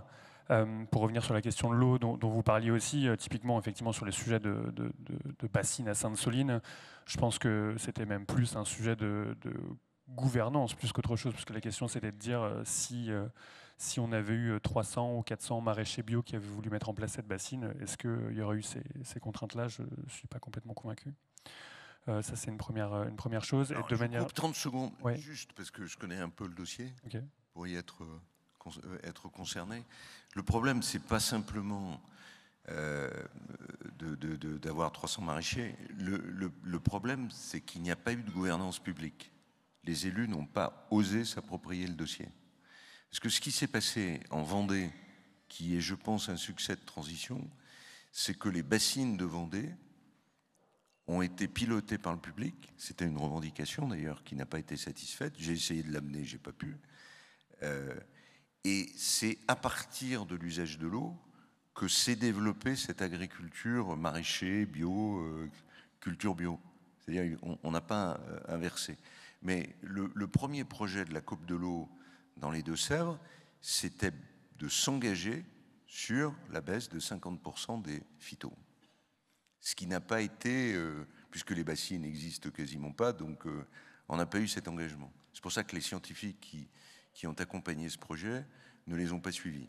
Mais il faut que vous intégriez un problème aussi, c'est que ce soit naturel par la pluie qui tombe ou que ce soit par de l'irrigation, on va avoir des périodes, on l'a vécu en 2022 en Nouvelle-Aquitaine et en France, il y aura des périodes longues, très longues, sans une goutte d'eau. Ce qui n'était pas le climat précédent. Donc comment fait-on? Comment fait-on? Y compris pour le fourrage. Moi j'ai accompagné l'INRA dans les Deux-Sèvres pour qu'on regarde comment on trouve des plantes dont le niveau racinaire est très bas pour pouvoir résister à la canicule. Donc on a simulé des canicules. Mais on est dans le changement plus dérèglement climatique fait qu'on peut avoir des périodes de 4 mois sans une goutte d'eau. Et là, vous ne pouvez pas avoir une agriculture. C'est ce qui s'est passé dans la région de Perpignan l'été dernier. Corentin, je vous laisse terminer. Non, j'entends ça, hein, et nous, on n'est pas du tout en train de dire, encore une fois, nous, on considère que les sujets d'eau, c'est des sujets très locaux, et nous, on a travaillé à l'échelle française. Juste pour rebondir un peu sur ce qui a été dit tout à l'heure, il y avait vous parliez de sol mort, où effectivement, on est obligé d'apporter énormément d'intrants dessus, ce qui crée du coup, en plus, des dépendances énergétiques, géostratégiques absolument gigantesques. Et donc, du coup, en travaillant effectivement sur ces nouvelles pratiques agricoles, et encore même pas qui sont nouvelles, en fait, elles sont largement sues, quoi. On a du coup cette lecture physique de la chose, et en fait, du coup, on se dit, je réduis du coup mes dépendances et ma vulnérabilité quand je travaille avec ça en même temps. On va arriver au terme de ce débat, mais revenir un petit peu à l'actualité et voilà, au rollercoaster selon les agissements du président Trump. Mais on était en train de parler il y a encore 24 heures de cette réciprocité des droits de douane installés par l'Europe. Est-ce que finalement, ça ne nous donne pas une force supplémentaire, Dominique? Je ne sais pas si vous avez votre mot à dire là-dessus, mais... la réciprocité des droits de douane installés par l'Europe, est-ce que finalement, ça ne nous donne pas une force supplémentaire? Est-ce qu'il ne faut pas voir ça d'une façon positive aussi? Si ça se met en place, parce qu'aujourd'hui, l'échiquier est encore en train de bouger. Si ça se met en place, parce qu'il y a toujours la voie de la négociation. Bon, là, on a quand même à faire un sacré zozo pour négocier, mais on a aussi la voie des barrières non douanières et non tarifaires, pour le coup, qui permettent de se dire qu'il y a des produits qui ne rentreront pas grâce à ça. Et puis il y a surtout la voie de la diversification et de choisir ses alliés et de choisir ses combats et ses territoires. Ça n'est pas un hasard si on a accueilli le président Modi, ça n'est pas un hasard si la première visite d'État du nouveau Premier ministre canadien, ça a été la France. Et ça n'est pas un hasard si on essaye d'avoir une parole de fermeté avec les Allemands pour se dire nos premiers amis, c'est peut-être nos consommateurs et notre continent européen. Donc la réciprocité des droits de douane, quand même, dans les guerres commerciales, dans l'histoire du commerce, ça a plutôt donné des perdants. Il n'y a jamais eu de grands gagnants dans les guerres tarifaires. Donc il y a peut-être d'autres voies. Alors, et si à un moment donné, dans les années 2017-2019, Trump 1, qui a voulu sauver le soldat Boeing parce qu'ils avaient des problèmes de sécurité sur leurs avions, il a voulu du coup les solver en mettant des droits de douane à l'aéronautique européenne. Moyennant quoi, les Européens ils ont dit tu sais quoi, on va faire la même chose, et donc on a mis les mêmes droits de douane, et puis ça s'est un petit peu monté.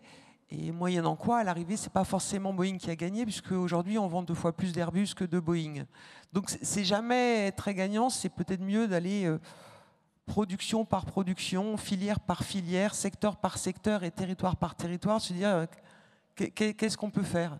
Parce que, ne serait-ce que dans ce territoire, quand on a, je ne sais pas les chiffres parce que je ne suis pas en terrain tout à fait connu, mais quand on a un département qui fait du cognac et que ça occupe 70 000 salariés et que ça exporte beaucoup, beaucoup, beaucoup, là, il faut quand même un petit peu réfléchir plutôt que faire de la surenchère.